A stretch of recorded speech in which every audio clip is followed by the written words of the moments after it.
رسولوں کے اعمال چوتھا باب، پطرس اور یوحنا حاکموں کے سامنے۔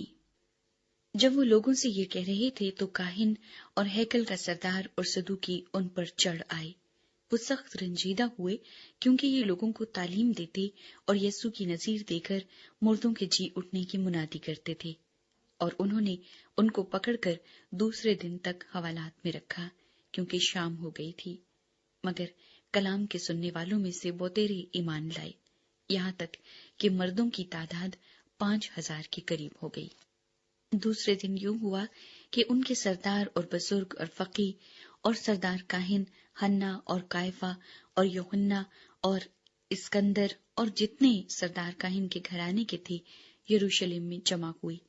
اور ان کو بیچ میں کھڑا کر کے پوچھنے لگے کہ تم نے یہ کام کس قدرت اور کس نام سے کیا؟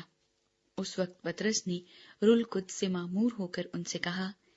اے امت کے سرداروں اور بزرگوں، اگر آج ہم سے اس احسان کی بابت باز پرس کی جاتی ہے جو ایک ناتواں آدمی پر ہوا کہ وہ کیوں کر اچھا ہو گیا، تو تم سب اور اسرائیل کی ساری امت کو معلوم ہو کہ یسوع مسیح ناصری جس کو تم نے مصلوب کیا اور خدا نے مردوں میں سے جلایا، اسی کے نام سے یہ شخص تمہارے سامنے تندرست کھڑا ہے۔ یہ وہی پتھر ہے جسے تم بیماروں نے حقیر جانا اور وہ کونے کے سرے کا پتھر ہو گیا، اور کسی دوسرے کے وسیلے سے نجات نہیں، کیونکہ آسمان کے تلے آدمیوں کو کوئی دوسرا نام نہیں بخشا گیا جس کے وسیلے سے ہم نجات پا سکیں۔ جب انہوں نے پطرس اور یوحنا کی دلیری دیکھی اور معلوم کیا کہ یہ ان پڑھ اور ناواقف آدمی ہے تو تعجب کیا۔ پھر انہیں پہچانا کہ یہ یسوع کے ساتھ رہے ہیں، اور اس آدمی کو جو اچھا ہوا تھا ان کے ساتھ کھڑا دیکھ کر کچھ خلاف نہ کہہ سکے، مگر انہیں صدر عدالت سے باہر جانے کا حکم دے کر آپس میں مشورہ کرنے لگے کہ ہم ان آدمیوں کے ساتھ کیا کریں، کیونکہ یروشلم کے سب رہنے والوں پر روشن ہے کہ ان سے ایک صریح معجزہ ظاہر ہوا، اور ہم اس کا انکار نہیں کر سکتے۔ لیکن اس لیے کہ یہ لوگوں میں زیادہ مشہور نہ ہو، ہم انہیں دھمکائیں کہ پھر یہ نام لے کر کسی سے بات نہ کریں۔ بس انہیں بلا کر تاکید کی کہ یسوع کا نام لے کر ہرگز بات نہ کرنا اور نہ تعلیم دینا۔ مگر پطرس اور یوحنا نے جواب میں ان سے کہا کہ تم ہی انصاف کرو۔ آیا خدا کے نزدیک یہ واجب ہے کہ ہم خدا کی بات سے تمہاری بات زیادہ سنیں؟ کیونکہ ممکن نہیں کہ جو ہم نے دیکھا اور سنا ہے وہ نہ کہیں۔ انہوں نے ان کو اور دھمکا کر چھوڑ دیا کیونکہ لوگوں کے سبب سے ان کو سزا دینے کا کوئی موقع نہ ملا، اس لیے کہ سب لوگ اس ماجرے کے سبب سے خدا کی تمجید کرتے تھے، کیونکہ وہ شخص جس پر یہ شفا دینے کا معجزہ ہوا تھا 40 برس سے زیادہ کا تھا۔ ایماندار دلیری کے لیے دعا کرتے ہیں۔ وہ چھوٹ کر اپنے لوگوں کے پاس گئے اور جو کچھ سردار کاہنوں اور بزرگوں نے ان سے کہا تھا بیان کیا۔ جب انہوں نے یہ سنا تو ایک دل ہو کر بلند آواز سے خدا سے التجا کی کہ اے مالک، تو وہ ہے جس نے آسمان اور زمین اور سمندر اور جو کچھ ان میں ہے پیدا کیا۔ تو نے روح القدس کے وسیلے سے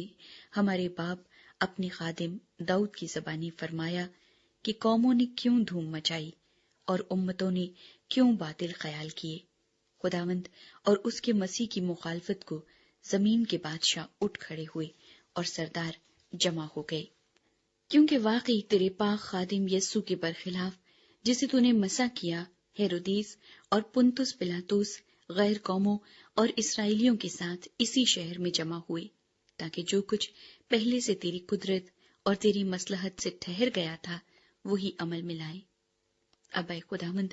ان کی دھمکیوں کو دیکھ اور اپنے بندوں کو یہ توفیق دے کہ وہ تیرا کلام کمال دلیری کے ساتھ سنائے، اور تو اپنا ہاتھ شفا دینے کو بڑھا، اور تیرے پاک خادم یسوع کے نام سے معجزے اور عجیب کام ظہور میں آئے۔ جب وہ دعا کر چکے تو جس مکان میں جمع تھے وہ ہل گیا، اور وہ سب روح القدس سے بھر گئے اور خدا کا کلام دلیری سے سناتے رہے۔ اشتراک مال۔ اور ایمانداروں کی جماعت ایک دل اور ایک جان تھی، اور کسی نے بھی اپنے مال کو اپنا نہ کہا، بلکہ ان کی سب چیزیں مشترک تھیں، اور رسول بڑی قدرت سے خداوند یسوع کے جی اٹھنے کی گواہی دیتے رہے، اور ان سب پر بڑا فضل تھا، کیونکہ ان میں کوئی بھی محتاج نہ تھا، اس لیے کہ جو لوگ زمینوں یا گھروں کے مالک تھے ان کو بیچ بیچ کر بکی ہوئی چیزوں کی قیمت لاتے اور رسولوں کے پاؤں میں رکھ دیتے تھے، پھر ہر ایک کو اس کی ضرورت کے موافق بانٹ دیا جاتا تھا۔ اور یوسف نام ایک لاوی تھا جس کا لقب رسولوں نے برناباس یعنی نصیحت کا بیٹا رکھا تھا، اور جس کی پیدائش قبرص کی تھی۔ اس کا ایک کھیت تھا جسے اس نے بیچا اور قیمت لا کر رسولوں کے پاؤں میں رکھ دی۔